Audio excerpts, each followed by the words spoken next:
लेकिन शिप में वो भी समुद्र के किनारे चलते हुए जहाज पे रोप से वो करना, वहाँ पुलअप करना, वो कहाँ से है? 100 पुशअप में एटलीस्ट 6 इन वीक लगाता था। मैंने देखा है कि मेरे टाइम में एक वाइपर को फर्स्ट ईयर बनते हुए पता नहीं उसको क्या हो गया, कहता है कि okay if you think that rating can not clean then you go and clean it. You take mop bucket and you go and clean.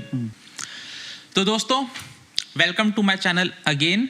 इस बार हम कैजुअल मर्चेंट नेवी पॉडकास्ट कर रहे हैं। इसके पहले मेरे चैनल में कोई भी पॉडकास्ट नहीं आया है, तो मैंने देखा कि पॉडकास्ट मर्चेंट नेवी के बहुत आते हैं, लेकिन कुछ कैजुअल नहीं है जो सीफेरर्स की इंटरनल बातें करे, सीफेरर्स की अपनी जो इंटरनल प्रॉब्लम्स है उसके बारे में बात करें। तो उसी के साथ मैं अपने एक खास दोस्त को आपके सामने इंट्रोड्यूस करना चाहूँगा, और ये मेरे पहले गेस्ट हैं और ये बहुत स्पेशल है। क्यों है मैं आपको बताता हूँ। क्योंकि ये ऐसे हैं कि चीफ इंजीनियर बनने के बाद इन्होंने मर्चेंट नेवी पे शिप में रहते हुए फिटनेस को कितनी इंपॉर्टेंस हो सकती है और फिटनेस के कई तरीके से इन्होंने अपने इंस्टाग्राम में दिखाया है। तो ये हैं पवन कुमार, और ये बेसिकली बिहार से हैं लेकिन अभी ये कलकत्ता में रहते हैं। तो पवन जी बताइए, ये फिटनेस, जिम और ये इस तरीके का जिसको हम लोग बोलते हैं ना एकदम एक्सपर्ट लेवल, जनरली हम देखें कि लोग जो शोर जॉब करते हैं उनके इसमें देखा गया है, लेकिन शिप में वो भी समुद्र के किनारे चलते हुए जहाज पे रोप से वो करना, और वो अपना शिप साइड पे जो ये रहता है वहाँ पुलअप करना, वो कहाँ से है? हाय एवरीवन, मेरा नाम पवन कुमार सिंह है। मैं मर्चेंट नेवी में as a chief engineer rank पे हूँ। और रिगार्डिंग फिटनेस, तो मेरा फिटनेस सबसे पहले जो स्टार्ट हुआ वो थी मेरी डॉटर। अच्छा, आपकी डॉटर आपकी एक रीज़न है? एक रीज़न है, one of the reason to start in fitness. तो मैं कुछ 4 साल पहले मेरा बॉडी टायर्ड फील करता था। ये आप जब क्लास 1 का एग्ज़ाम के ड्यूरेशन में एक तो स्टडी करता था अराउंड मैं 4-5 घंटा 4-5 घंटा मोर देन मेरा तो काफ़ी स्टडी करता था। मैं कभी कभी 10 घंटा पढ़ता था। मेरा भी वही था। वो होता था। उसके बाद मेरा बॉडी टायर्ड फील करता था, इवन मसल वगैरह पे भी क्रैम्प रहता था, और बॉडी सुस्त टाइप का, है ना, एनर्जेटिक फील नहीं करता अंदर से। तो एक दिन मेरी डॉटर आई, उसने बोला कि पापा तो घोड़ा बन जाओ। तो मैं उसको पीठ पे लिया और स्पाइडर मतलब स्पाइडर के पोस्ट पे खिला रहे थे, उसको पीठ के लेके मैं चला। तो उसके बाद मैं देखा कि मेरा बॉडी वार्म अप हो गया, और उसके बाद मैं 10 मिनट करा, फिर सब चला गया, सारे पेन मेरे चले गए, है ना। और उसके बाद मुझे मोटिवेशन है कि नहीं, मैं कुछ नहीं करता था इसलिए मैं टायर्ड फील करता था। ये चीज़ पता है क्या, मैं एक चीज़ बता रहा हूँ। मैं अपने बहुत सारे ऐसे बैचमेट को भी जानता हूँ, बहुत सारे ऐसे लोगों को जानता हूँ जो मैक्सिमम बीमार हुए हैं शिप में, तो कभी होते नहीं क्योंकि एकदम 0 AQI है। ये मैक्सिमम बीमार होना, डायबिटीज़ होना, फैटी लीवर हो जाना, ये सब होता है जब आप एग्ज़ाम के टाइम पे घर पे रहते हो। उसका 2 रीज़न है। एक तो आप एग्ज़ाम की टेंशन आपको अलग रहती है, फिर अपना बेड पे बैठे हैं, पढ़ रहे हैं, या फ़ोन में दोस्त से कंसल्ट कर रहे हैं, क्वेश्चन बता दो, ये बता दो। तो ये जो एग्ज़ाम का जो टाइम है ना, इस टाइम पे ये फैटी लीवर, हाई शुगर, किसी का वेट ओवर हो गया, ये हो गया, ये बहुत ज़्यादा है। ये सीफेयरर्स को इस टाइम, ये जो पीरियड है उसको, उसमें एक फिटनेस की तरफ जाना चाहिए। एटलीस्ट कुछ नहीं तो वॉक करना इवनिंग के टाइम पे, मॉर्निंग के टाइम पे कुछ एक रूटीन होना चाहिए जो कि लैग होता है। तो फिर आप उसके बाद फिर जब आप शिप में गए तो फिर आपने सोचा कि मैं इसको कंटिन्यू करता हूँ। हाँ, शिप पे गया तो पहले लैंड में मैं रनिंग करता था। रनिंग स्टार्ट में मैं 1-2 किलोमीटर रन कर पाता था, तो धीरे धीरे मैं स्टेमिना बढ़ाया।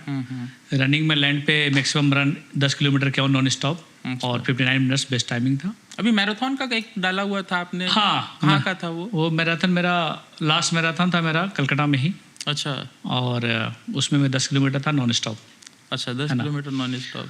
और इसके बाद मैंने फिर शिप पे जब जाता था तो मैं बेसिकली अभी एक्सरसाइज करना मुझे, पर कोई ट्रेनिंग नहीं है, ट्रेनिंग नहीं है ना। करूँ क्या?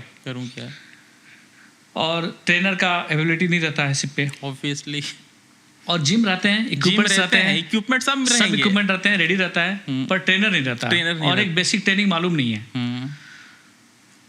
तो मैं स्टार्ट किया कि चलो कुछ करते हैं, है ना। तो योगा से स्टार्ट किया मैं, ओके, वेरी है ना। स्ट्रेचिंग करने लगा पूरा, जितने योगा के यूट्यूब से पोज था, जितना हो सकता था ट्राई किया मैं। उसके बाद लास्ट सेलिंग में मैं सोचा कि नहीं, इस बार मैं स्ट्रेंथ ट्रेनिंग करूँगा। ओके। और जिस दिन जो strength training means weight, strength training means weight training, weight, और या स्ट्रेंथ ट्रेनिंग मींस आप अपने मसल्स को वेट दे रहे हैं, वेट दे या तो एक्सटर्नल वेट से या अपने फुल अपने बॉडी के वेट से। तो मैंने डिसाइड किया कि इस बार नहीं, इस बार मुझे अपना गोल करना है कि लाइफ स्टाइल हेल्दी रखना है और स्ट्रेंथ ट्रेनिंग करना हमको। नहीं, बट एक चीज जो लोग देख रहे हैं ना ये पॉडकास्ट, वो लोग एक चीज जरूर पूछेंगे कि सर टाइम कहाँ से मिलता है? हम तो शिप में सोते नहीं है, मिलता नहीं है सर, 2 घंटे का टाइम नहीं मिलता। तो ये इंपॉर्टेंट है, ये आप हमको बताओ। हाँ, मेरे जिस रन में मैं सेल करता हूँ उसमें वीक में 3 पोर्ट्स आते हैं। बाप रे। 14 डेज का वो एक वॉयज रहता है, ओके, जिसमें 6 मैन्यूवरिंग हो गया। अरे बाप रे। 3 पोर्ट्स में 6 मैन्यूवरिंग एंड 15 डेज में 12 मैन्यूवरिंग हो गया। ओके, इन आउट, ठीक है ना। It's very hectic, very hectic, very hectic. और कंटेनर डेफिनेटली रिफर कंटेनर से, रिफर कंटेनर। और मैक्सिमम जो उसका अराइवल रहता है वो नाइट टाइम रहता है, 4 o'clock morning, 2 o'clock morning. Okay. Departure evening से 1300, इवनिंग से 2300, ठीक है, ऑनवर्ड्स का। कई मैन्यूवरिंग लंबी रहती है, 3 घंटा 4 घंटा का रहती है ना। फ्लोरिडा जो अराइवल डिपार्चर होता है वो काफ़ी लंबा रहता है, 3-4 आई थिंक रिवर पैसेज है वो, 3-4 आवर्स एंट्री, 3-4 आवर्स एग्जिट। तो उसके बाद मैंने इसके पिछले कॉन्ट्रैक्ट में सेम रन किया मैंने, अच्छा, है ना। तो उसमें मैं फील किया कि मुझे नींद सही से नहीं आ रही है, नींद ठीक से नहीं आ रही है। इसके पिछले कॉन्ट्रैक्ट में सेम रन पे था मैं। अच्छा अच्छा। तो वो क्या, तो इस बार मैं क्या सोचा कि ठीक है, मैं कुछ एक्टिविटी करता हूँ, हो सकता है मुझे स्लीप में हेल्प करेगा। ओके, है ना। तो मैं हाई इंटेंसिटी वर्कआउट करने लगा। हाई इंटेंसिटी वर्कआउट, ओके, जिसमें मेरे केबिन के डे रूम में, ओके, हाँ, वो वीडियोस मैंने देखे हैं, वो कैबिन है, टीवी है पीछे, वो सब। मेरे केबिन के डे रूम में किसी कैप्टन ने परचेज करके रखा था। हाँ, ओके, ट्रेडमिल, ठीक है ना। फिर वो कैप्टन चेंज हो गया, तो उसने किसी बंदे को नहीं चाहिए था, वो मेरे केबिन में शिफ्ट कर दिया। Okay okay. मैं सोचा ये तो अच्छी अपॉर्चुनिटी है, मैं इसको यूटिलाइज करता हूँ। तो मैं उसमें आफ्टर वर्क 5 o'clock 5:30, है ना, मैं हाफ एन आवर स्टार्ट किया कि हाफ एन आवर करूँगा मैं, at least 6 days in a week. अच्छा। तो मैं स्टार्ट करने लगा कि आधा घंटा मैं रन करूँगा। ओके। तो ट्रेडमिल में इंक्लाइन करके 12 इंक्लाइन करके ठीक है, मैं रन करना चालू कर गया। तो उसमें मुझे काफ़ी मैं स्वेट होता था। सामने टीवी रहती, टीवी पे कोई मैं एक गाना वगैरह लगाता था, है ना, उसको देख के मैं करता था। लेकिन एक चीज जो बहुत मज़ेदार चीज होती है कि जब आप एक शिप ओपन जहाज चल रहा हो सी में, वहाँ पे आप कुछ भी चीज करते हो, फिजिकल एक्टिविटी करते हो, whether it is playing TT, whether it's like, कई बार तो क्रिकेट फुटबॉल भी आप देखा होगा, मिल जाता है कभी कभी इस तरीके का कुछ भी। वो एक अलग, पता नहीं, आई डोंट नो व्हाई, बट क्योंकि मैंने भी शिप में 1-2 वीडियो बनाए, उस समय इलेक्शन चल रहा था 2024 में, तो मैंने वहाँ इलेक्शन के पॉलिटिकल वीडियोस बनाए। तो वो जो फीलिंग आती है ना कि एक आप जो काम घर पे कर रहे हो या किसी शहर पे कर रहे हो, और एक काम जो आप किसी समुद्र में कर रहे हो घर से इतना दूर बीच, तो वो एक अलग फीलिंग सब लोग अप्रिशिएट करता है। मुझे भी कई बार कॉल आया कि मैं आपको देख के मोटिवेशन, और मुझे कई बार तो जो फेलो चीफ इंजीनियर जो दूसरे शिप पे हैं, बोला कि मुझे वेट लूज करना है, करना क्या करना पड़ेगा मुझे, टमी कम क्लोज बंद करना है, टमी कम करना है मुझे, या तुम कैसे करते हो, है ना। तो मैंने अपना ही वीडियो भेजा, कुछ वीडियो मैंने वो जो तुम्हारा बैचमेट है उससे पूछा कि ये फर्स्ट ये किस कंपनी में है, मुझे ये बताओ, क्योंकि इसकी कंपनी में या तो इतना टाइम मिल रहा है, या तो इतना अच्छा शिप है, या तो शेड्यूल इतना अच्छा है कि आदमी जो है फ्री है। तो मुझे नहीं समझ में आ रहा है, जैसे इस तरीके से बताया है तब मुझे समझ में आ रहा है कि हाँ रियली टाइम मैनेज करना पड़ रहा है, बट फिर भी किया जा सकता है। और काफी हेक्टिक शेड्यूल है। अब मुझे 4 बजे सुबह जगना है ना। 4 बजे जगने के लिए मैन्यूवरिंग के लिए 1 hour नोटिस मिलता है 3 बजे, 3 बजे जगना पड़े हमको। तो मैं चाहूँगा कि मैं 9 बजे सो जाऊँ एटलीस्ट। ओके। तो इसके लिए अगर मेरा बॉडी टायर्ड है, कुछ एक्टिविटी करके रहे, तो मुझे एक आराम से नींद आती थी। तो मैं एक स्मार्ट वॉच इस बार लिया गार्मिन का। ओके। तो मुझे इसमें दिखाता है कि स्लीप टाइमिंग क्या है, कितना टाइमिंग आप सो रहे हैं, है ना, और कितना टाइम, उसमें सब डाटा है। ओके। तो मैं देखा कि अभी मेरा स्लीपिंग टाइम इम्प्रूव हो रहा है, और इसमें शो करता है कि आपका स्लीपिंग टाइम क्यों इम्प्रूव हो रहा है। तो इसमें नोटिफिकेशन भी आता है कि you have done last very extensive exercise, so that help you to sleep well, है ना।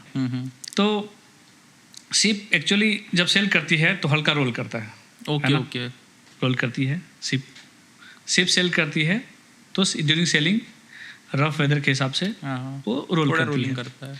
तो ट्रेडमिल में रनिंग के लिए मैंने एक बैंड ले लिया, band. Okay. Rubber band. Okay. तो रबर बैंड मैं अपने वेस्ट पे लगाता था, और उसको ट्रेडमिल के। ओके। तो वो मुझे हेल्प करती थी स्टेबलाइजिंग के लिए।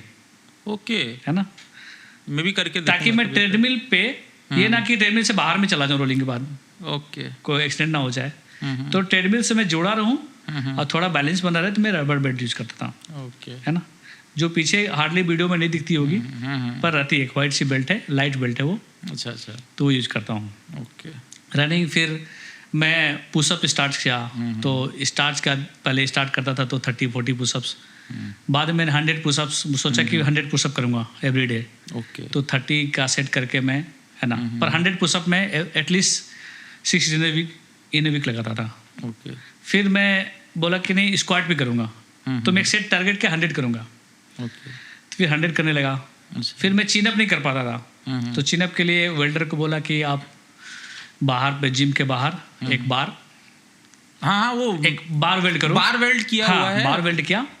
वो मुझे पहले लग रहा था वो चेन ब्लॉक लगाने के लिए, नहीं, बार वेल्ड कराया हमने बना के प्रॉपर, है ना। तो पुलअप स्टार्ट किया। स्टार्ट में मैंने 1-2 लगाता था, और साइन अप के टाइम में तक में मैं 20 कर लेता था वन टाइम में। अच्छा अच्छा। है ना, तो ये विदाउट वेट हम कर लिए। इसमें मेरा फुल बॉडी एक्सरसाइज हो गया, स्क्वाट से लेग हो गया, है ना, पुशअप से आपका अपर बॉडी हो गया, है ना, हैंड स्ट्रेंथ हो गया, और कार्डियो, आप जंपिंग जैक जो भी कार्डियो कर सकते हैं। रनिंग से आपका स्टेमिना बिल्डअप हो गया, और आपका कैलोरी बर्न हो गया। तो ऑलमोस्ट फुल बॉडी हो गया विदाउट जिम गए। जिम कभी अगर अच्छा वेदर मिला जिम चले जाते थे, थोड़ा हैंड डंबल्स उठा लिया, है ना, जितना हो सकता था कर लेते थे, है ना। ओके। तो ये रहा इस बार, और बहुत अच्छा लगा, मोटिवेशन है ये काफ़ी।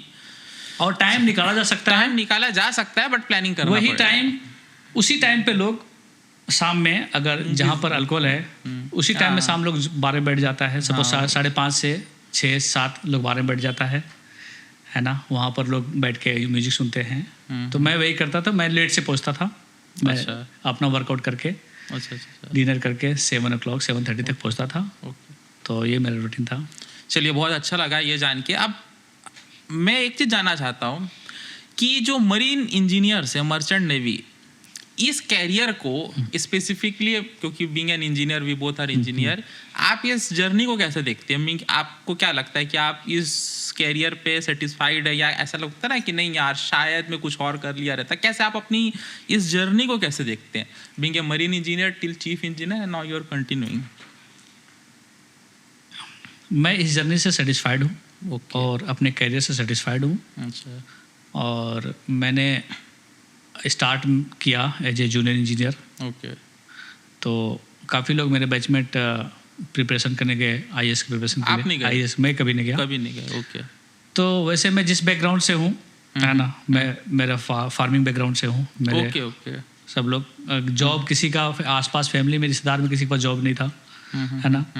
तो मैं एक पहला बंदा था जो कि मैं इंजीनियरिंग कॉलेज में एडमिशन लिया। अच्छा। अपने रिश्तेदारों वगैरह में, इंडिया के सबसे बेस्ट, और अपने गांव में भी पहला बंदा था। ठीक है ना। मेरे एक गांव में एक पहला, काफ़ी मेरे सीनियर हैं, मेरे सब 10 साल सीनियर हैं, उन्होंने किया था, वो BIT में रिसर्च किया हुआ था। Okay okay. और दूसरा मैं था। फिर मैं एक फोकस किया कि आप एक लाइन में ही मेहनत करना है, एक लाइन, जैसे 4 साल मैंने मेहनत किया, पढ़ाई किया, उसके बाद एग्ज़ाम देने में मेहनत किया मैंने। ओके। तो वो जितना मेहनत किया उसको हम यूटिलाइज करें, है ना। And now you are like satisfied कि हाँ मैं अब एक लेवल पे आप पहुंच गए हो, चीफ इंजीनियर बन गए हो। हाँ। आप रहता है कि अब तो जो भी कुछ हूँ मैं बिकॉज ऑफ मैं इतने साल तक 15 साल तक जो मेहनत किया हूँ, now I reach a place where whether I am earning और I am doing any work. See बहुत सारी चीजें ऐसी होती है जो आप अपने एक्सपीरियंस, मेरा मतलब पर्सनली ये मानना है, बीइंग ए चीफ इंजीनियर मी, बहुत सारी ऐसी चीजें होती है जो हम अपने उस पास्ट एक्सपीरियंस से सॉल्व करते हैं। जैसे कि सपोज मेन इंजन में फ्यूल इंजेक्टर ठीक से काम नहीं कर रहा, तो हमें वो जो हमारे पास्ट के जो एक्सपीरियंस है, whether it is a junior engineer या फोर्थ इंजीनियर का, तो उस एक्सपीरियंस वो हमारे साथ चलता है।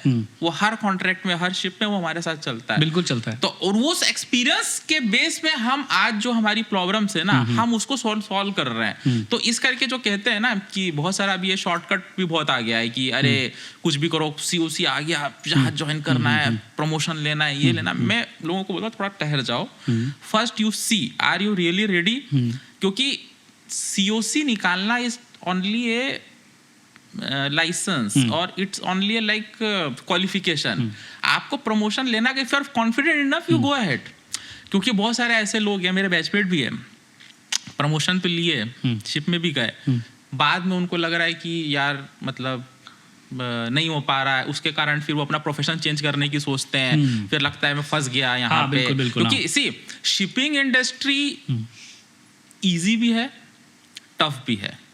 इजी इन द सेंस कि आप समझ जाओ कि आप क्या है, क्या करना है, क्या रूल्स रेगुलेशन है, किस तरीके का काम, आपकी अपनी जॉब पे क्या रिक्वायरमेंट है आपके regarding. If you are a fourth engineer, if you are a third engineer, you should know कि चीफ इंजीनियर आपसे क्या एक्सपेक्ट करता है, कैप्टन आपसे क्या एक्सपेक्ट कर रहा है। अगर आपको वो चीज़ें पता चल गई और वो चीज़ें आप कर रहे हो, तो आपका वो रैंक और वो पर्टिकुलर जो कॉन्ट्रैक्ट है वो अच्छा चला जाएगा। इंस्टेड की मैं कुछ दूसरा कर रहा हूँ या ये करूँ, it's depend upon person to person. But वहाँ पे जो है ना, लोगों को क्लियरिटी नहीं है, और ये चीज़ मेरे को क्योंकि बहुत ख़राब लगती है।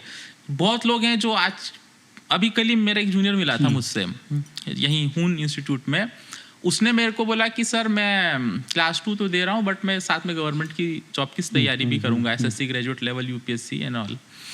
आई thought very good, but why you want to do this? Then he has like, सब वो चाहते हैं कि मैं वो करूं, तो why you want to do this? The answer is nothing, because somebody in his family want him to do SSC graduate level or UPSC, but why he want to really do this, he has no answer.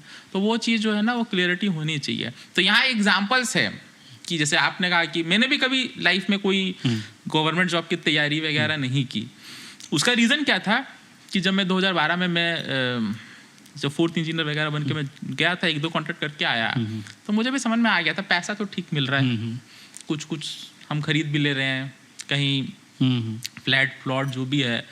फिर life में क्यों ऐसी चीज़ करनी जिसका हमको पता ही नहीं कि क्या वहाँ जाने के बाद क्या होने वाला है। तो मैं तो हम लोग एक इतना मेहनत किया, उस एक तो इंजीनियरिंग करने में मेहनत किया, उसके बाद एग्ज़ाम, प्रोफेशनल जो प्रमोशन एग्ज़ाम देने में मेहनत किया, और उसमें पढ़ना पड़ता है, बिना पढ़ाए पास नहीं होते हम लोग, है ना। कभी कभी 10 घंटा 15 घंटे लगातार 4-5 महीने पढ़ने पड़ते हैं, है ना। तो मेरा ये था कि मैं एक चीज़ को पकड़ूंगा और सिंसियरली पकड़ूंगा, बिल्कुल सिंसियरली पकड़ूंगा, उसमें फुल एफर्ट डालूंगा। मैं अभी भी सिप पे जाता हूँ, मैं अपना 100% एफर्ट डालता हूँ, बिल्कुल बिल्कुल, और बहुत सिंसियरली मैं काम करता हूँ। चीज़ों को काफ़ी ऑब्जर्व करता हूँ। मैं एज ए चीफ इंजीनियर खुद मैं 2-3 बार राउंड लेता हूँ इंजीनियर में, बिल्कुल बिल्कुल। मैं कभी कभी मुझे फर्स्ट ईयर राउंड नहीं लेता है, मुझे मालूम चलता है, उनको मैं बताता हूँ अरे उस जगह ये खराब है, उस जगह ये ऑब्जर्वेशन मेरा उस जगह ये है। तो मैं बाकी लोगों से मैं राउंड लेता हूँ, और सबसे ज़्यादा मैं ऑब्जर्वेंट होता हूँ सिप पे। तो ये मुझे काफ़ी हेल्प करती है। प्रॉब्लम होने से पहले हमको मोस्ट ऑफ द टाइम मालूम चल जाता है, आपको पता चल जाता है, और प्रॉब्लम होता भी है तो मालूम चलता है अरे ये वो इशू था, उस वजह से हो रहा है ना। और कई टाइम मैं लोगों को गाइड करता हूँ जो कि प्रॉब्लम सॉल्व होने में। डेफिनेटली सी बीइंग ए जो एक कन्वेंशनल एक माइंडसेट है ना लोगों का, कि मैं एक चीज समझ गया हूँ कि जैसे जैसे नई जनरेशन अभी वर्किंग फोर्स में आ रही है, वेदर जिसको आज मिलेनियम, जेनजीज, व्हाटएवर बोलते हैं, जैसे जैसे इन लोग आ रहे हैं ना, आपको सोचना इनके तरीके से पड़ेगा. They are very enthusiastic persons. जो भी अभी नए इंजीनियर्स आते हैं, जूनियर इंजीनियर और कैडेट्स जो आते हैं, only thing they are liking is motivation. वो घबरा जाते हैं इनिशियली बहुत, क्योंकि मोटिवेशन और उसको सबसे पहले गाइडेंस. कई बार मेरे कंपनी में नए बंदे आते हैं, डिफरेंट कंपनी से, डिफरेंट वर्क कल्चर्स आते हैं. तो मेरा एज चीफ इंजीनियर हमेशा ही उसको रहता है सपोर्ट करना, इनिशियल सपोर्ट करना, 1-2 महीने उसको ऑब्जर्व करना, और कुछ काम होता है जो नहीं आता है मैं साथ में करेक्ट करता हूँ, है ना. मैं खड़ा हो जाता हूँ, चलो करो, मैं भी साथ में करता हूँ. आपकी वो कंपनी में अलग नेशनलिटीज के भी हैं? सारे नेशनलिटी के. तो आपको कौन सा सबसे लगता है कन्वीनियंट, किसके साथ काम करने में आप कन्वीनियंट हो, या किसके साथ काम करने में थोड़ा इजी रहता है? पर्सन टू पर्सन है. और सारे नेशनलिटी के लोग वो पर्सन टू पर्सन डिपेंड करते हैं. किसी नेशनलिटी का बेसिस पे नहीं बोल सकते हैं कि कौन अच्छा है जनरली, है ना. क्योंकि हमारे इंडियन भी अच्छे हैं, इंडियन क्रू ऑफिसर काफ़ी अच्छे हैं. कुछ ऑफिसर मुझे फिलिपिनो का अच्छे मिले हैं, क्रू मैक्सिमम अच्छे मिलते हैं, कुछ नहीं मिलते हैं. पर as a person to person है कि बंदे का नेचर कैसा है, कैसा वो ट्रेनिंग किया हुआ है, कैसे इन्वायरमेंट से आया हुआ है. तो मेरा बेसिक, अगर कोई नया बंदा आता है तो मैं हमेशा ही उसको गाइड करता हूँ, और मैं उसको कोशिश करता हूँ अपना कंट्रैक्ट पूरा करे और नेक्स्ट बार भी उस कंपनी में आए. कई बंदे लोग नहीं कर पाते हैं वो चीज़ें, और वो मतलब सपोर्ट नहीं देते हैं उसको, सपोर्ट नहीं मिलता उनको, और वो नहीं काम कर पाता और बर्डन नहीं लेना चाहते हैं, बोलते हैं चलो उसको घर भेजो. एक्चुअली एक चीज़ मैंने नोटिस की करता है. एक ये जो जूनियर्स आ रहे हैं, स्पेशली जो 4th इंजीनियर है, once you become 4th engineer from junior engineer, तो वहाँ पे सबसे बड़ी प्रॉब्लम क्या हो रही है ना, कि जो 4th इंजीनियर्स आते हैं, चीफ इंजीनियर्स, वो एक कन्वेंशनल माइंडसेट से चलोगे ना, तो अरे ये भी कर ले, वो भी कर ले. They don't give time to settle down. At least 15-20 days everybody deserves कि सेटल डाउन, देखे, फैमिलराइज करे. वो टाइम पीरियड जो होता है ना 15-20 डेज का किसी भी जूनियर को ज्वाइन करने का, उसमें अगर आप उसे एटलीस्ट थोड़ा टाइम दे दो सीखने, समझने, फैमिलराइज होने के लिए, तो बहुत अच्छा. नहीं तो फिर वहाँ अगर आप उसको पैनिक में डाल दोगे ना शुरू के 10 दिन में ही, फिर वो देखना वो आगे भी जो है वो उसका मोटिवेशन बनेगा नहीं, डिमोरलाइज. इस बात से मैं एग्री करता हूँ 100%. अब मुझे अभी रिसेंटली एक मुझे 4th ईयर आया, वो 5 साल सिर्फ सेलिंग छोड़ के रहता है ना. सडनली वो आया इस पे, और वो बंदा काफ़ी कॉन्फिडेंट है ना, उससे बातों से कॉन्फिडेंट था, और एज ए उसके अप्रोच, इनिशिएटिव, बस वो 4 साल छोड़ दिया था, तो वो उसका थोड़ा बहुत आउट ऑफ द वे चला गया था. उसको मैंने हार्डली 15 डेज उसको बताया होगा, और अच्छे से बताया. मुझे मालूम है कि अंडरस्टैंड कि you come after 5 years, okay. कुछ बिजनेस कर रहा था, वो नहीं चला, है ना.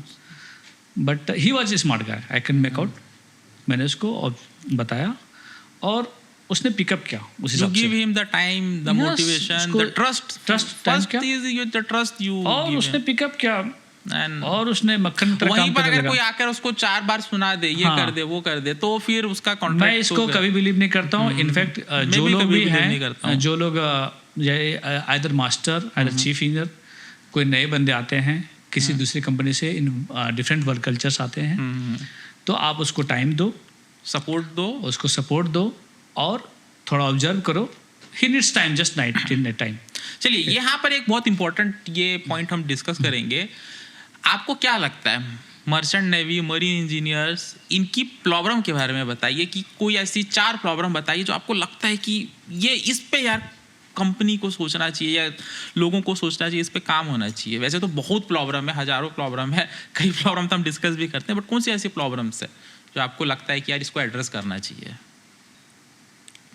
सारी कंपनियां अपने अपने हिसाब से एक अपने, मैं आपको बताता हूं मैनेजमेंट सिस्टम में, देखो मैं ना इस चीज को ना 2-3 चीजें हैं. आप इफ यू एग्री और नॉट, यू कैन टेल, हम लोग डिस्कस कर सकते हैं. बट मेरे हिसाब से ना जो सबसे बड़ा प्रॉब्लम है वो है ट्रैवलिंग इशू. आपकी दुबई से दिल्ली की फ्लाइट है, मैं अगर आज मेक माई ट्रिप खोलूँ तो कम से कम मुझे 15 फ्लाइट दिन की मिनिमम बता रहा हूँ, दुबई टू दिल्ली की फ्लाइट है, विच इज़ लेस देन 20,000 की रेंज पे, 20 से 30,000 की रेंज की फ्लाइट में। लेकिन कंपनी वैसी फ्लाइट्स अपनी कन्वीनियंट के लिए नहीं देती, वो उसको वाया कर वो दिए, कॉस्ट कटिंग देखती है, कॉस्ट कटिंग, कॉर्पोरेट बुकिंग करते हैं वो लोग, जो भी करते हैं। तो इसके कारण होता क्या था ना कि आज से, और ये चीज अभी से नहीं है, ये हमारे जूनियर से चल रही है और अभी तक चल रही है। मेरा एक बार साइन हुआ था बहुत साल पहले सऊदी से, अल-जुबैल से। Al Jubail to Delhi direct flight है, but they have not given me, वहाँ बोर्ड पे भी मैंने एयरपोर्ट पे लिखा, Al Jubail to, they given me Bahrain, Bahrain to Mumbai and Mumbai to Delhi. I don't know why. अब ये जो एक कॉस्ट कटिंग है या इनकी कॉर्पोरेट बुकिंग है, बट इससे ठीक है, साइन ऑफ के टाइम में तो एक बार फिर भी समझ में आता है, साइन ऑन के टाइम पे आप इतना लंबा फ्लाई करा करके जा रहे हो और फिर आपको शिप में जो है काम टेक ओवर भी करना है, तो वो ठीक है, साइन ऑफ के टाइम तो आप घर पे जाकर के आप रेस्ट ले सकते हो, साइन ऑन के टाइम में तो आपको शिप में जाकर के काम करना है, बट ये काम फिर इस अनरेस्टेड कंडीशन पे वो आपके टेक ओवर, एक तो सबसे पहले प्रॉब्लम क्या होगा, आप टेक ओवर नहीं कर पाओगे। If you are unrested, how you will take over the vessel? आप हैंड ओवर नहीं ले पाओगे। फिर उस कंडीशन में आपको कोई जो सामने वाला बताया होगा आपका, जिसको आप रिलीव कर रहे हो, वो कुछ समझ में नहीं आएगा। तो ये छोटी छोटी चीज़ें हैं कंपनी को, बट इसके कारण इसमें भी है कुछ, जैसे कुछ कंट्रोल में कंपनी का भी नहीं रहता है। जैसे किसी का रूट फिक्स्ड है, सपोज कोई A to B जा रहा है ना, कोई US रन में सेल कर रहा है, तो उसके लिए तो ठीक है, फ्लाइट डिटेल्स जो भी है, फ्लाइट का जो कन्वीनियंट है, फिक्स है। कई बार होता है कि रूट चेंज होता है, जैसे बल्क कैरियर है, आज चार्टर इधर का चार्टर, सपोज 15 डेज पहले चार्टर चेंज होते रहता है, तो रूट चेंज हो गया। कई बार उसके लिए that is for the things which don't know it, that is acceptable, but once you are planned to relieve, then you should not go somewhere via if it is already available। तो इस चीज़ पे तो मैंने एक अलग से एक LinkedIn में पोस्ट भी डाला था, बहुत लोगों ने उसको बोला कि हाँ ठीक है, ये बात बहुत जीनियो बात है। तो मुझे ये नहीं समझ में आता, जब मैं पोस्ट डाल रहा हूँ तब आप बोल रहे हो कि जीनियो बात है, लेकिन ये बात एक्चुअली कोई करता क्यों नहीं है? Nobody is talking about this thing. एक चीज़ मेरे को और कंसर्न है, जो कि बहुत बड़ा इशूज़ है। Suppose you joined a vessel, ठीक है, आप एज चीफ इंजीनियर ज्वाइन किए, आपको 7-8 दिन हुआ है, but if any inspection or any port state control will come, you will be full responsible for anything, but the company superintendents or anybody who is the in charge of the ship, maybe from the last 5 years 6 years 10 years, उनके पास responsibility या उनकी जवाबदेही क्यों नहीं जाती? Means है ना, तो इसको आप किस नज़र से देखते हैं कि भाई आप तो 6-7 दिन पहले ज्वाइन किए हो, सपोज PSC डिटेंशन हो गया या कुछ प्रॉब्लम हो गया, एनीथिंग हैपन, क्रेन में कुछ डैमेज हो गई, which you even don't know the history, but then the company is asking you things which are actually you even not either aware of, which they may be aware of, but all the liabilities will be under you. इस बात से agree करता हूँ, क्योंकि एक ship पे chief engineer, captain, crew change होते रहते हैं, पर most of the time superintendent fix रहता है। बिल्कुल, उनके पास सारे डाटा रहता है, प्रीवियस हिस्ट्री रहता है, तो ये उनका काम, सुपरिटेंडेंट काम बनता है उसको ज्वाइनिंग के पहले ब्रीफिंग देना, yes. उनको बताओ कि ये प्रॉब्लम है। yes. कुछ अच्छी कंपनी करती है, yes. है ना, मेरे कंपनी में बताया जाता है पहले कि ऐसा इशू है, आप ये स्टेज को टैकल करना है। ओके, तो इन चीज़ों को डिस्कस करना चाहिए और ओपनली बताना चाहिए कि ये तुम जाओगे तो ये फेस कर रहा है और तुम भी अपना इनपुट देके कर सकते हो। तो जाने वाले के लिए फिर वो जाके उस पर फोकस करेगा बंदे को, है ना, और कुछ गाइडलाइन जो भी है आप देना है।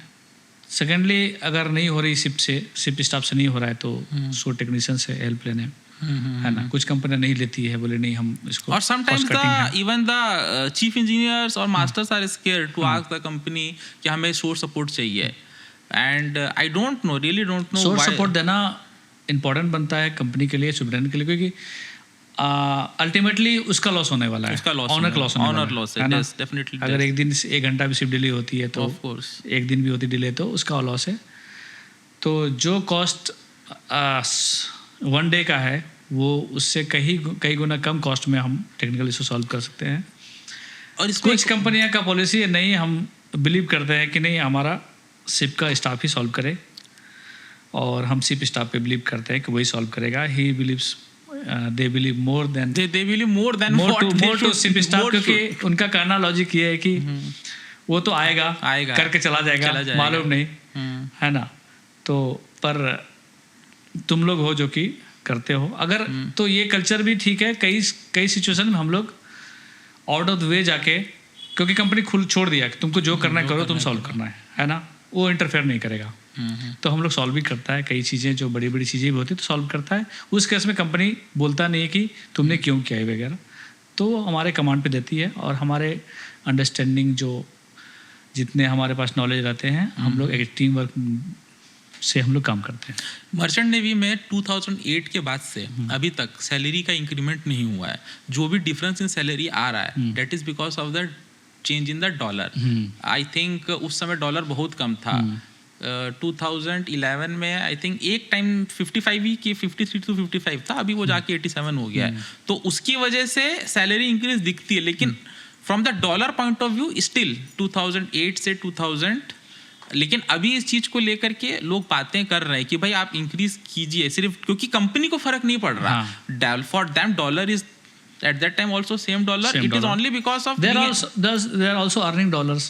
They are also earning dollars भी करता है. तो ये सैलरी का इंक्रीमेंट पे भी आई थिंक आप लोगों को बात करनी चाहिए और कंपनी को सोचनी चाहिए कि हमको सैलरी इंक्रीज करना है. And also in India now the cost of living is increasing because जो इन्फ्लेशन है वो हम लोग के लिए लगता है डॉलर रेट बढ़ा है, पर हम लोग का एक्सपेंसेस उस हिसाब से होता है. उस हिसाब से अपने को यहाँ पर सामान मिलते हैं, सब रेट बढ़े हैं उसका. एक स्पेयर्स पार्ट्स कम करने का ये पता नहीं क्या ट्रेंड चला है, ये आप उसको कैसे देखते हैं? क्योंकि मैंने एक चीज़ देखी है कि बीइंग एन इंजीनियर और बीइंग ए चीफ इंजीनियर, हम अपने लेवल पे काफ़ी चीज़ों को कंट्रोल कर देते हैं. इवन कई बार ऐसा होता है कि हमारे पास इस कंप्रेसर का एयर वॉल नहीं है, वॉल नहीं है सक्शन साइड और मे बी फर्स्ट से सेकंड स्टेज का. हम कहीं पुराने को अरेंज करके रिफिट करके उसको लैप करके ये सब करते हैं, जितना हम कर सकते हैं करते हैं. लेकिन फिर अगर हमें एक जो बोलते हैं ना कि स्पेयर पार्ट अवेलेबल नहीं है या कॉस्ट कटिंग कर दो, हमने वहाँ 4 मांगा उसको 2 कर दो, इसके पीछे का मुझे तो अब आज तक लॉजिक समझ में आया नहीं. वो एट लास्टली कंपनी को ही इफेक्ट पड़ती है. ये बात अगर स्पेयर पार्ट्स हमें जेन्युइन मिलता है और कंपनी अपनी बजट बढ़ाए स्पेयर पार्ट्स में, और हमें जो चाहिए, हमें आपने जो सही बोला, हम अपने लेवल पे कट करते हैं. कोई सेकंड ईयर मांगने आया तो मैं बोला ये तो है, ये तो पार्ट्स है ही, क्यों मांग रहे हैं, इतना नहीं चाहिए, कम चाहिए.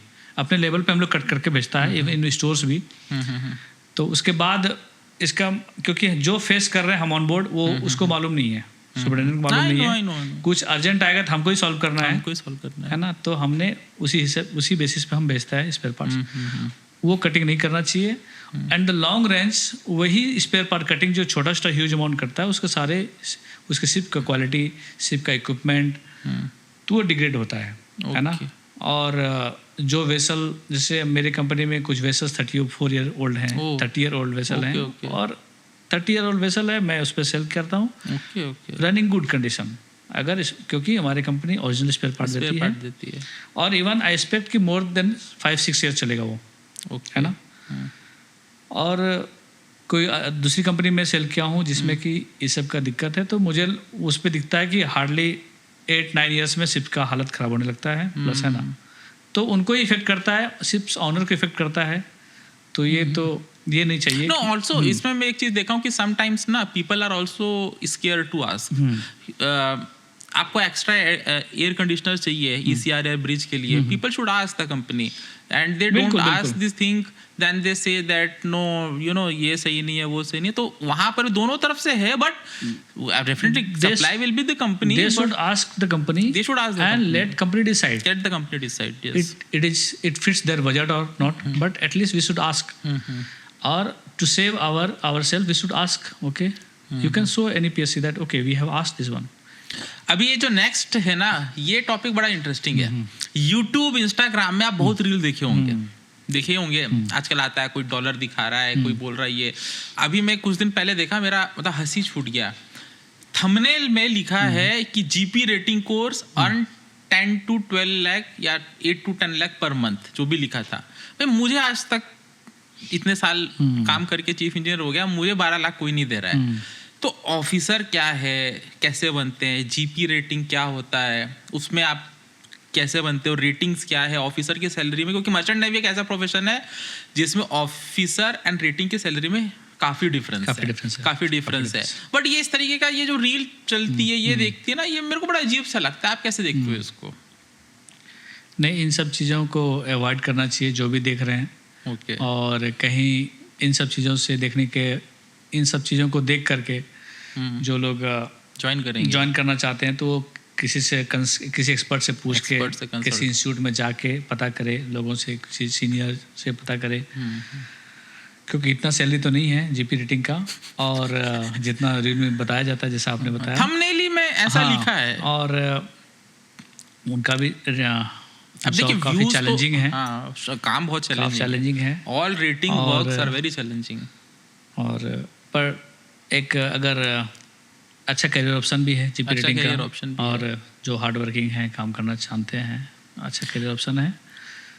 एक्चुअली पता है प्रॉब्लम क्या है, ये इंडिया में आज की डेट में ना अनएम्प्लॉयमेंट इतना ज़्यादा बढ़ गया है, क्योंकि पहले याद करो हम लोग जो 2006-07 के एंट्री के टाइम पे, उस टाइम पे मर्चेंट नेवी में उस तरीके का वो नहीं था। एज एन ऑफिसर के लिए तो था, बट रेटिंग साइड में इतना कोई क्रेज नहीं था। बट ये जिस तरीके से अनएम्प्लॉयमेंट इंक्रीज हुआ है ना, उसके बाद से, और जिस तरीके से सैलरी नहीं है आज शोर जॉब्स में, अगर आप देखो ना, तो ठीक है बहुत बड़े शहर में, बॉम्बे, दिल्ली में तो आपको मिलता है, बट टायर 2, टियर 3 सिटीज़ में इतना काम नहीं है, इतना नहीं है। Then people are started coming कि ठीक है सी लाइफ में अच्छा खासा सैलरी मिल जाता है वो, तो job is good, there is no point in that. Only thing that are you willing to take that responsibility, क्योंकि आपको ज्वाइन करने के पहले पता होना चाहिए कि एग्जैक्टली क्या है, किसी धोखे में नहीं रहना चाहिए कि हाँ ये सैलरी, इतने साल तक मैं ट्रेनिंग करूंगा, इतने साल तक मेरा ये हो जाएगा। तो वो एक जो इंस्टाग्राम रील्स जो चल रही है ना, कि कोई डॉलर दिखा देता है, कोई अपने बैंक की स्लिप दिखा देता है, फिर वो एक कंफ्यूजन क्रिएट हो जाता है कि ऑफिसर है या कौन सी रैंक में है, इसको बनने के लिए क्या करना पड़ेगा। तो वो एक कंफ्यूजन सा बहुत ज़्यादा चल रहा है। नहीं, इन चीज़ों से बचना चाहिए लोगों को। और जीपी रेटिंग का भी ग्रोथ है, और कुछ स्मार्ट बंदे हैं, हार्ड वर्किंग हैं, तो वो भी प्रमोशनल एग्जाम दे सकते हैं। मैंने देखा है कि मेरे टाइम में एक वाइपर को फर्स्ट ईयर बनते हुए और क्विक विद इन 4-5 ईयर्स में, है ना, वो मेरे साथ, जब मैं 3rd ईयर था तो वाइपर था, और जब मैं चीफ इंजीनियर बना तो फर्स्ट ईयर ऑलरेडी बना हुआ है। अच्छा। एक बंदा अपने इंडियन है, अच्छा, जिन्होंने मोटरमैन से स्टार्ट किया जीपी रेटिंग कोर्स। मोटरमैन से हार्ड वर्किंग करते करते उसको देखा स्किल, लोग 3rd ईयर बनाया, सेकेंड असिस्टेंट बनाया, फर्स्ट ईयर बनाया, अभी वो चीफ इंजीनियर है। सेम कंपनी में है। But how much time it take? It took time. But I think exams. But exams he cleared the exam, but कहाँ से not exam? Indian. India से he तो couldn't clear from Indian exams. Indian exam. He couldn't clear exams from India. India is the. But he took the ticket from Panama. But he is working on same ships more than say 15. But अभी जो नया DG का circular आया है उसमें तो बहुत सारे आउटसाइड COCs को जो है वो किया है। तो अभी किया है, बट कुछ कंपनी एक्सेप्ट करती है, क्योंकि एक्सपीरियंस मैटर्स ना। उसको सेम शिप पे 15 साल से काम कर रहा है, 20 साल से काम कर रहा है, सेम सिस्टर वेसल्स पे, तो उसको चीफ इंजीनियर सेल कर रहा है वो बंदा भी। चलिए, अच्छी बातें तो बहुत हो गई। अब कुछ ऐसी बातें बताइए जो बैड एक्सपीरियंस, ताकि जो यंगस्टर्स है ना, जो आ रहे होंगे या एग्जाम देने वाले IMUCT का या जीपी रेटिंग, कुछ ऐसे एक्सपीरियंस है जो बहुत बैड रहे हैं आपके, जो लोगों को ताकि पता चले कि ये सब भी हो सकता है शिप में, कुछ शेयर कीजिए। शिप पे ऑल टाइम हमको अलर्ट रहना पड़ता है, काफ़ी अलर्ट, क्योंकि सिर्फ अगर अलर्ट नहीं रहते तो काफ़ी सारे इंसिडेंट हो सकते हैं। और क्योंकि काफ़ी मूविंग मशीनरी है, रनिंग मशीनरी है, और जैसा शोर जॉब में नहीं है कि कंप्यूटर बैठे हुए हैं, वहाँ काफ़ी मूविंग मशीनरी है, और कभी वेदर इशू रहता है, रोल करती है ना। तो हमको एक सी फेरर जो भी जाते हैं तो हम उसको होना चाहिए कि मैं जा रहा हूँ विथ एवरीथिंग इन। कोई ऐसा एक्सपीरियंस है आपका जो आपको बहुत खराब लगा हो, या कोई ऐसा bad experience either from the management side or from the crew side, or maybe some accident? Incident मेरे शिप पे एक बार फायर हो गया था। फायर हो गया हाँ। था, ओके। तो इसमें क्या था कि एक सेकंड इंजीनियर जो फ्यूल इंजेक्टर ओपन कर रहा था, ओके, ओवरऑल करते मेन इंजन का, अच्छा, फ्यूल टेस्टिंग। फ्यूल टेस्टिंग नहीं, मेन इंजन का हाँ, समझ सिलेंडर हेड गया। से फ्यूल निकाला उसने, ओके, है ना, न्यू लगाया, ओके, वो सिक्योरिंग बोल्ट भूल गया था, अच्छा, है ना। तो जब इंजन स्टार्ट हुआ तो ट्राई जब इंजन किया हुआ तो नहीं मालूम चला, है ना। जब स्टार्ट किक दिया पोर्ट से निकलते वक्त, तो सिक्योरिंग बोल्ट नहीं था, तो सिलेंडर का प्रेशर से वो फ्यूल इंजेक्टर बाहर आ गया, है ना, और हाई प्रेशर पाइप बेंट होके बाहर आ गया, वो बाहर फायरिंग करी, ओके। तो उससे फायर हो गया, पूरा इंजन में स्मोक। फिर क्या थे, स्टार्ट करने की कोशिश किया उसने, जिसने एक डीसीपी पाउडर था उसने कंप्लीट कर दिया, और उसके बाद दूसरा उसने स्टार्ट किया फायर होसिंग करना। तब तक स्मोक काफ़ी आ चुका था, सब लोग बाहर, इंजन रूम से बाहर, और हम लोग फिर डिसाइड किया कि CO2 रिलीज करना है। फिर शिप, तब तक शिप ऑलरेडी पोर्ट पे आ गया, है ना, पायलट चला गया, ओके, तो हम लोग पूरा ब्लैकआउट करके CO2 रिलीज किया। ओके, फिर नेक्स्ट डे हम लोग इंटर किया। ओके। तो पहले मालूम नहीं चला कि हुआ क्या, तो बाद में मालूम चला कि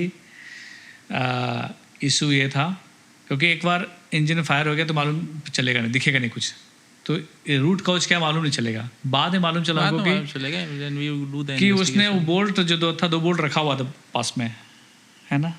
तो यहाँ से आपको पता चलता है कि second engineer is how critical rank in ship. Critical मैं बता रहा हूँ, सारे रैंक बहुत क्रिटिकल है, बहुत क्रिटिकल, सबकी अपनी अपनी रिस्पॉन्सिबिलिटी है। बोसन के भी अपनी रिस्पॉन्सिबिलिटी है, टिल वो मोटरमैन, वाइपर और चीफ इंजीनियर, हर रैंक की रिस्पॉन्सिबिलिटी है, और वो अपना रिस्पॉन्सिबिलिटी ओवरलुक ना करे। कभी कभी लोग कंप्लेसेंसी हो जाता है, एक ही काम करते करते ठीक है हो गया, और एक चीज़ काम करने के बाद हमारा क्रॉस चेक करना मांगता है लोगों को। मैं सबको बोलता हूँ कि आराम से काम करो, क्रॉस चेक करो, और टू अवॉइड मिस्टेक्स मैं सजेस्ट करता हूँ लोगों को कि जैसे सेकेंड ईयर काम कर रहा है, तो मैं सोचता हूँ फर्स्ट ईयर बोलता हूँ कि फर्स्ट ईयर भी जाके सुपरवाइज करो, एटलीस्ट काम होने के बाद एक बार जाओ, देखो कि कैसा है, कहीं लूज तो आइटम तो नहीं हो गया। तो वो इम्पोर्टेंट है। जो आजकल मैं कुछ फर्स्ट ईयर में मिसिंग देखता हूँ कि वो सुपरवाइज नहीं करता लोगों को, है ना। एक बार काम दे दिया, दोबारा गया नहीं देखने की काम हुआ कि नहीं हुआ। तो मैं इसको प्रमोट करता हूँ कि लोग जाए, सीनियर मैनेजमेंट लेवल देखे काम कंप्लीट हुआ, कैसा हुआ काम, कंप्लीटेड है कि नहीं है, और कुछ काम क्रिटिकल होते हैं तो जाके साथ में करे, हेल्प करे, है ना, अपने हैंड्स भी उसमें इनपुट लगाए। और काफ़ी क्रिटिकल काम है, मैं खुद जाता हूँ, देखता हूँ, है ना। बैड एक्सपीरियंसेस में अगर मैं अपना बात करूँ ना, मेरे साथ ठीक है, मशीनरी ब्रेकडाउन ये सब तो 15 साल की जर्नी में तो कितना हुआ है वो तो ठीक है, ऑफ द अब याद भी नहीं है, बट होते रहता है। ऐसा नहीं कि हर शिप में तो कुछ ना कुछ होता ही होगा। फॉर दैट मुझे उतना प्रॉब्लम हुआ भी नहीं कभी, कि ऐसा नहीं हुआ कि कुछ इतना प्रॉब्लम हो गया कि शिप को रोकना पड़ा या बहुत लंबे टाइम तक, कि 1-2 दिन रोकना पड़ा, नहीं ठीक है, थोड़ा बहुत डैमेज हुआ, कभी लाइनर अपना जैकेट क्रैक हो गया, कभी कभी ये हो गया, कभी जो है पाइपलाइन फट गया, वो तो नॉर्मल था। बट बैड एक्सपीरियंस अगर मैं अपना शेयर करूँ ना, तो मेरा एक ही बैड एक्सपीरियंस है, and that is also when I got the class 1 COC, chief engineer में बन गया था। I was sailing in a company, obviously I don't want to take any name, but वहाँ पे मैं चीफ इंजीनियर COC के साथ as a second engineer join किया हूँ, with a very good will join किया हूँ, ठीक है। तो at the end of my contract, the superintendent has visited the vessel. He was not Indian, he was Chinese or Chinese. Then I don't know, somebody, उसको किसी ने कुछ बोला, maybe either chief engineer बोला और कोई उसको कुछ मेरे बारे में बोला। तो I was sitting in the ship's office. तो वो वहाँ आया, और उस समय chief officer, captain, chief engineer बैठे हुए थे, सब नॉर्मल बात कर रहे थे। Then he suddenly look at me, और उसने मेरे को बोला कि transformer that is high voltage ship 66,000 kV, transformer room जो है क्लीन क्यों नहीं है? तो मैंने बोला कि सर हमको क्लीन कराना है, वो मुझे मालूम है क्लीन नहीं है, क्लीन कराना है, बट इट इज़ हमें हेक्टिक शेड्यूल है। Per month around European run था, वही पर डे 2 पोर्ट होते थे वहाँ पे, 4-4 घंटे का पोर्ट स्टे होता था, निकलता था शिप, टाइम नहीं मिल रहा है, and I cannot send anybody to clean transformer room, either electrical officer और me personally had to attend that, क्योंकि शॉक लग सकता है। तो जो भी रेटिंग जाएगा वहाँ काम करने के लिए, मोटरमैन या ऑयलर, तो उसको, या वाइपर जाएगा तो उसको एक इंजीनियर चाहिए।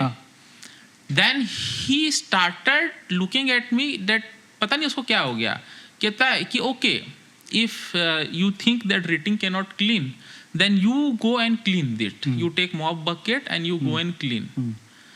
अब उसके बाद मैंने उसको क्या बोला या क्या जवाब दिया वो मैं यहाँ नहीं बताऊंगा।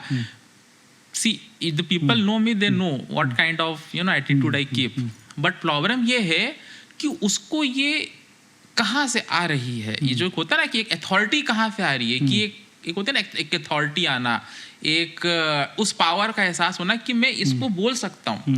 अगर मैं सेकंड इंजीनियर हूँ तो second engineer what level of competency he has that he will go and clean, take the mop and clean transformer room।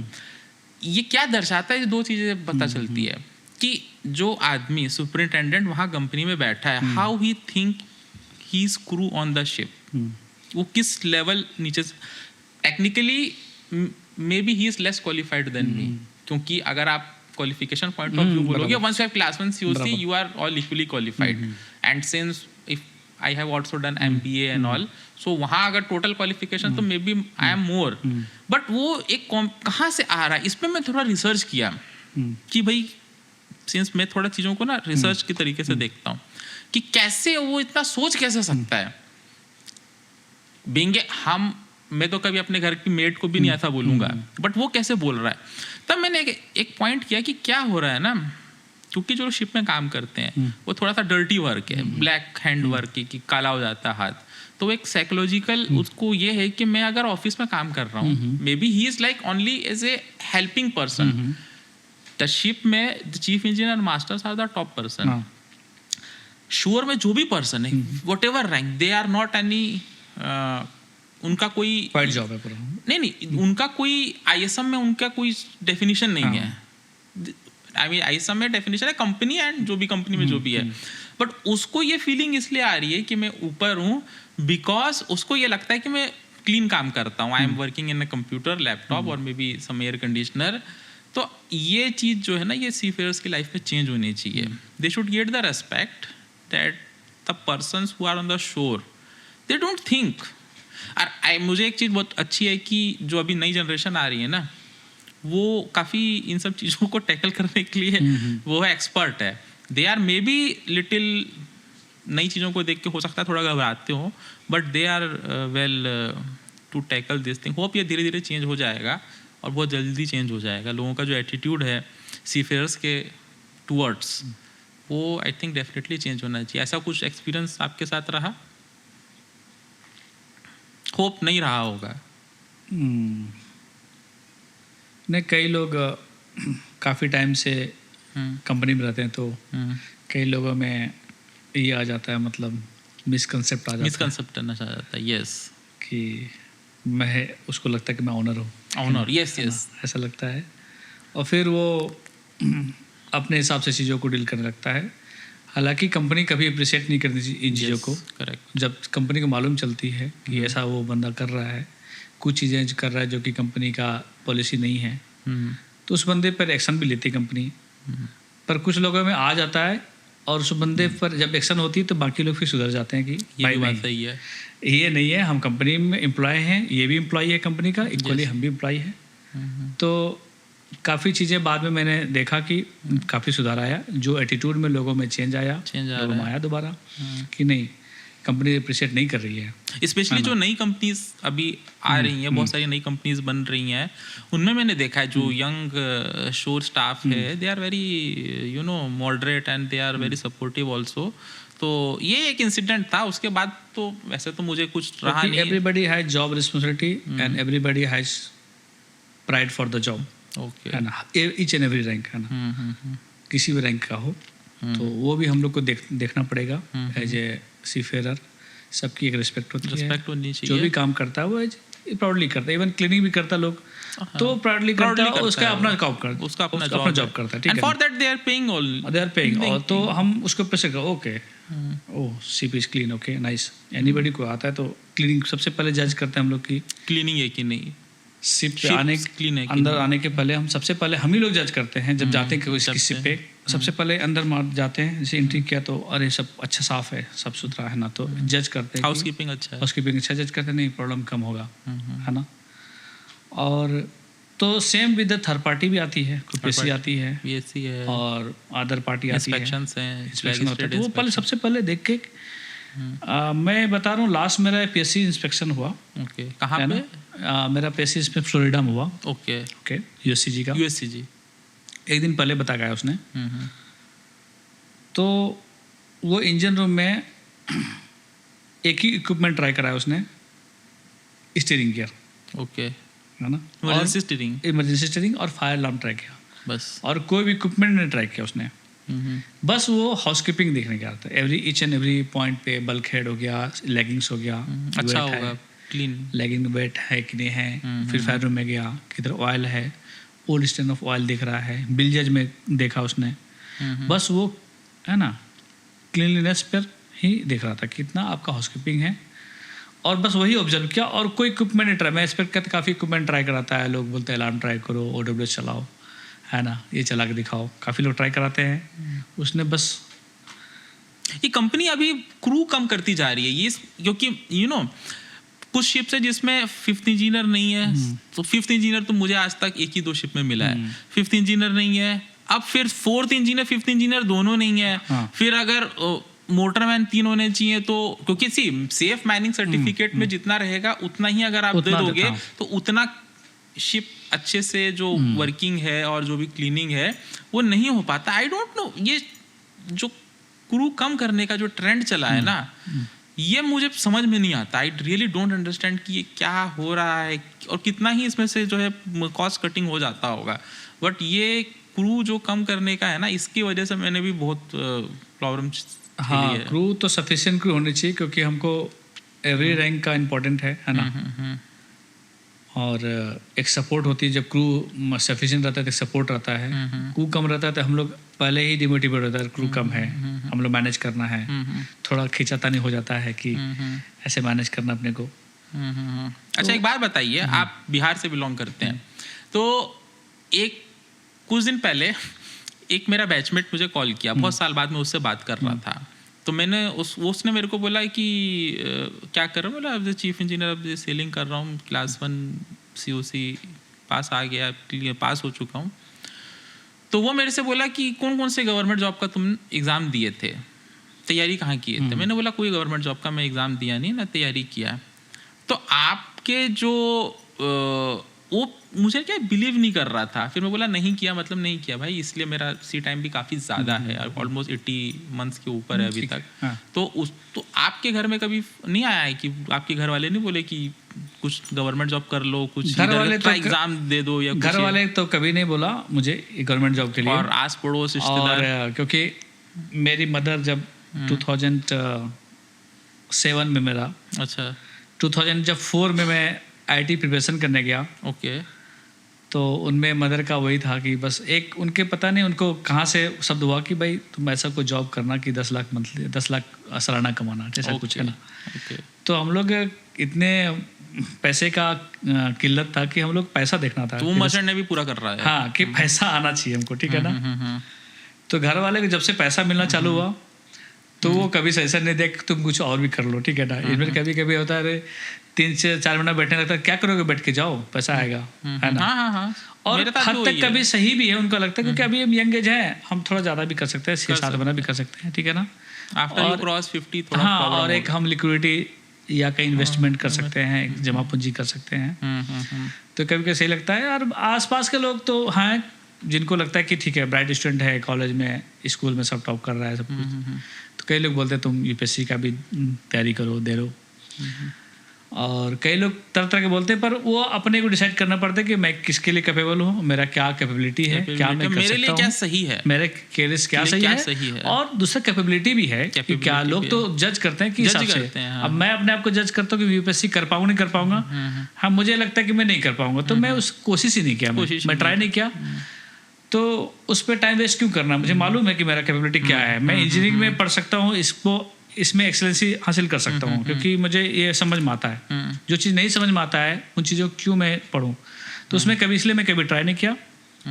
और काफ़ी मेरे बैचमेट गए, ट्राई किए, कई लोग सक्सेस हुए, कई लोग नहीं भी हुए, कई लोग वापस आए, है ना। तो कई लोग जो ट्राई करने गए थे वो लोग कैपेबल थे, और हार्ड लक उसका सक्सेस नहीं हुआ, कुछ सक्सेस हुए। तो आगे क्या है आपका प्लानिंग? अभी फिलहाल तो मेरा प्लान अभी मतलब आपके पास, देखिए एक चीज मैं अपने व्यूअर्स को बताना चाहता हूँ कि once you become a chief engineer, आपके पास बहुत अपॉर्चुनिटीज हैं कि आप शिप के अलावा भी शोर जॉब कर सकते हो। कंपनी में है, क्लासिफिकेशन सोसाइटीज में है, कई तरीके का ऑडिटिंग का फ्रीलांसिंग काम कर सकते हो। तो अभी आपका प्लानिंग क्या है, और आप क्या शोर जॉब करना चाहते हो या शिप में रहना चाहते हो, क्या आगे का? मैं अभी एटलीस्ट मेरा 5 ईयरली प्लान है कि 5 साल तो करूँगा सेलिंग शिप में as a chief engineer. Very good. और 5 साल के बाद ही मैं प्लान करूँगा कुछ क्या है मेरे लिए ऑप्शंस, है ना, किधर से ऑप्शन, किधर अपॉर्चुनिटी आती है, क्योंकि कभी कभी प्लान में चलती नहीं लाइफ, कभी कुछ अच्छी चीज़ अपॉर्चुनिटी मिल जाती है तो मैं शिफ्ट कर सकता हूँ उसमें। पर फिलहाल ऐसा मैं कुछ सोचा नहीं। हाँ 5 साल मैं, क्योंकि मैंने काफ़ी बड़े बड़े इन्वेस्टमेंट चालू किया, लोन वगैरह भी, तो एटलीस्ट मैं 5 साल तो ख़त्म करूँगा इसको, है ना। और इसी में मैं मेहनत करूँगा, थोड़ा एक्स्ट्रा भी मैं सेविंग हो जाता है, मेरा भी इसी टाइम बहुत ज़्यादा हो जाता है ना, 7 महीना हो जाता है अराउंड द ईयर। एक्चुअली इसमें मैं एक चीज़ ऐड करना चाहता हूँ, क्या है ना, एक चीज़ पता नहीं अब बहुत लोग एग्री कर, मैं अपना पर्सनल एक्सपीरियंस बता रहा हूँ। हमारे जो शहर है ना, चाहे बॉम्बे, दिल्ली, कलकत्ता, जो भी हो, हम इतने साल तक जब शिप में काम किए, तो अब वो जो 9 to 5 वाला जो एक बंधन होता है ना, कि आपको हमेशा आना ही आना है, और वो जो 9 to 5, और उससे भी बड़ी चीज़ है कि जो हमारे शहरों का जो ट्रैवलिंग, इंटेंस ट्रैवलिंग, आना, घर से जाना, वो सब शिप में क्या होता नहीं। शिप में आप कैबिन से सीधा, अगर एलिवेटर है तो एलिवेटर से इंजन रूम गए, सीधा गए मेस में, खाना खाए, ज़्यादा टायर्ड हो तो सो गए। तो वो एक जो हमारा एक वो था ना कि जो कंफर्ट लेवल, वो आपको शहरों की नौकरी पे नहीं मिलता। तो ये बहुत लोगों को ये अफेक्ट बाद में पता चलता है जब वो शिफ्ट करते हैं। हाँ। तो ये एक बहुत बड़ा, और दूसरी चीज़ क्या है कि शिप में क्या है, क्लीन एटमॉस्फेयर रहता है, तो किसी प्रकार का फ्लू, बीमारी, सर्दी, खांसी कुछ नहीं होता। मेरे जो भी बीमारी होती है वो सिर्फ घर आने के बाद ही होती है। तो वो सब एक ओवरऑल सिनेरियो को देखे जाए ना, तो काफ़ी एक हेल्थी एटमॉस्फेयर शिप में रहता है। तो मैंने जो फील किया कि जब आप शोर जॉब पे शिफ्ट करते हो ना, तो ये सब चीज़ें हैं, ट्रैवलिंग हो गया, फिर जो शहरों का कंडीशन, ठीक है, इंडिया के बाहर जो लोग हैं वो ठीक है कि थोड़ा वो इन सब चीज़ों से बच जाते हैं, but still jet working to 9 to 5 continuously, and also in evening time, night time आपको कुछ कम्युनिकेशन करना, वो करना, उसके कंपेयर में शिप का job as a chief engineer master is very better. मैं इस बात से एग्री करता हूँ। मैं ऑब्जर्व करता हूँ, मेरे सीनियर है, मेरे सोसाइटी में ही है, मेरे बिल्डिंग के नीचे रहता है, उनका सोर्स जॉब है। अच्छा। तो वो आज तक मैं उससे एक ही बार मिल पाया हूँ 5 years में। एक बार वो मेरा घर गृह प्रवेश था, तो वो भी वो 9 बजे आया, ऑफिस छोड़ के, ऑफिस से आया, और मैं उनको बोला वो डायरेक्टली मुझे मेरा फंक्शन अटेंड करना है। अच्छा। तो मैं उनसे मिल नहीं पाया हूँ अभी तक में, क्योंकि उनको मैं जब उनसे पता चला तो वो यहाँ से उनको जाना होता है ऑफिस, तो हार्डली 1.5 hour ऑफिस, फिर घर आते हैं तो उसको 9 बज जाता है, उसके बाद कुछ टाइम मिलता नहीं है। सेम विद मैं कई IT लोग को भी जानता हूँ, है ना। हाँ, तो उसका भी डेली लाइफ ऐसा है। तो ये एडवांटेज हम लोग के लिए है कि हम लोग को जो अगर 6 month के अलावा जो भी टाइम है वो फ्री टाइम है, उसमें आप ट्रैवलिंग इन कर सकते हो। क्योंकि मुझे अभी रिसेंटली मैंने जो लोग मेरे ऐड है ना, चाहे इसमें व्हाट्सएप स्टेटस में, उनके अभी कुछ दिन पहले, 2 दिन पहले एक बंदे ने मेरे से पूछा, ही डोंट नो मी पर्सनली। तो उसने बोला कि जनवरी में आप अमेरिका में थे, फिर अप्रैल में आप सेशल्स चले गए, फिर अभी आप जो है दुबई चले गए, फिर आप यहाँ चले गए, आप मेरे को एग्जैक्टली बताओ आप करते क्या हो, मैं भी वही करना चाहता हूँ। मैं बोला देखो एग्जैक्टली क्या करता हूँ, मैं जहाँ भी गया हूँ सिर्फ एक जगह जो है जो मैं काम से गया था, बाकी मैं सिर्फ अपने जो है ट्रैवलिंग करता हूँ। तो ये किसी और जॉब पे आपको नहीं मिलेगा कि आप चले गए कहीं भी अपने मन से 15-20 दिन वहाँ रहे, घूमे फिरे, ट्रैवलिंग किए, क्योंकि लीव्स नहीं मिलती। आप अगर शोर जॉब करोगे वहाँ लीव नहीं है, 15-20 दिन की लीव होती है, उसमें भी कुछ कैजुअल, कुछ सिक लीव, ये सब होती है। तो ये जो आप अपना पैशन है ना, किसी को अगर बाइक राइडिंग का शौक है, वो चाहता है कि कहीं घूमते हैं, तो जो पैशन फॉलो करने का जो आपको घर पे जब रहते हो वैकेशंस के टाइम पे शिप से आने के बाद, तो आप अपने पैशंस फॉलो कर सकते हो। अभी जो मैं यूट्यूब वीडियो बना रहा हूँ, कि मैं कैसे बना पा रहा हूँ, मैं इसलिए बना पा रहा हूँ क्योंकि मैं शिप में काम करता। अगर मैं कोई 9 to 5 जॉब कर रहा होता तो मुझे नहीं टाइम मिलता, सोचने का टाइम ही नहीं मिलता, पॉसिबल ही नहीं था। वो सोच ही नहीं आती कि भाई चलो एक वीडियो एडिटिंग सीख लेता हूँ या कुछ सीख लेता हूँ, वो मेरे लिए तो पॉसिबल नहीं था। तो वो एक जो पैशन फॉलो करने का एक मिलता है। बट ये एक चीज़ है कि शिप में हो सकता है आपको बहुत ज़्यादा काम करना पड़े, लेकिन जब आप घर पे आओगे तब आपके पास बहुत फ्री टाइम रहता है, फ्री माइंड रहता है। और फ्री माइंड होना बहुत ज़रूरी है ताकि आप free of thoughtful thinking, stress free रहना चाहिए, ताकि अपना पैशन फॉलो कर सकते हैं। बहुत लोग हैं काफ़ी इसी चीज़ के लिए काफ़ी लोग मेरे से पूछता भी है कि आपका जॉब बहुत अच्छा है, को IT वाले इवन है ना, अरे आप तो आओगे तो वो छुट्टी हो, कुछ काम नहीं है, घूमना फिरना। जो मेरा लाइफ स्टाइल है, किसी कंसर्न में चले जाना, कॉन्सर्ट में रनिंग करना, मैराथन करना, ठीक है ना, किसी इवेंट पार्टिसिपेट करना, और कभी ऐसा पॉडकास्ट में आ जाना, तो ये ऐसा पॉडकास्ट में आ जाना जो कि हम आज फ्री है तो आ गया। तो ये सब मेरा वर्क कल्चर है। और मैं बहुत इनिशिएटिव लेता हूँ चीज़ों, कभी कभी कुछ इवेंट कराना होता है तो मैं काफ़ी इनिशिएटिव लेता हूँ। चलो ओके, तो अच्छा लगा पवन कुमार आपसे बात करके। और हम बताना चाहेंगे कि ये जो पॉडकास्ट है ना, ये हमने बिल्कुल कैजुअल और मरीनर्स के सीफेयरर्स के लिए ही स्पेशल बनाया है, ताकि उन्हें बेसिक चीज़ें पता करे। एक क्योंकि सिर्फ we both are chief engineers, तो जो भी हमारा टॉक था वो ज़्यादातर इंजीनियरिंग और इंजन रूम और चीफ इंजीनियर और इंजन साइट के लिए था। नेक्स्ट हमारे कोई गेस्ट ज़रूर होंगे जिनको मैं कोशिश करूँगा जो डेक साइट से हों, ताकि डेक साइट की भी काफ़ी चीज़ें हमें जानने को मिले। तो बहुत बहुत शुक्रिया, आप टाइम निकाल करके यहाँ पर आए, and wish you good luck, ताकि आप अपने ये वीडियोस प्रोफेशनली अब करना शुरू कर दो। हम भगवान से दुआ करते हैं और होप आप अच्छे से अपना सी लाइफ या जो भी आप करना चाहें वो एंजॉय करें। थैंक यू सर, और मुझे पॉडकास्ट में इनवाइट के लिए। और मेरा पहला पॉडकास्ट है जिसपे मैं फ्रीली इंटरव्यू दे रहा हूँ, तो काफ़ी अच्छा लगा। और मैं भी आप जैसे बोला कि मुझे पॉडकास्ट रिकॉर्ड करना है, तो मैं काफ़ी इनिशिएटिव से लिया है ना, स्टूडियो खोजा, कॉल किया, तो मैं भी चाह रहा था मैं बैठूँ, देखता हूँ है ना कैसा लगता है। तो thank you so much for the opportunity. और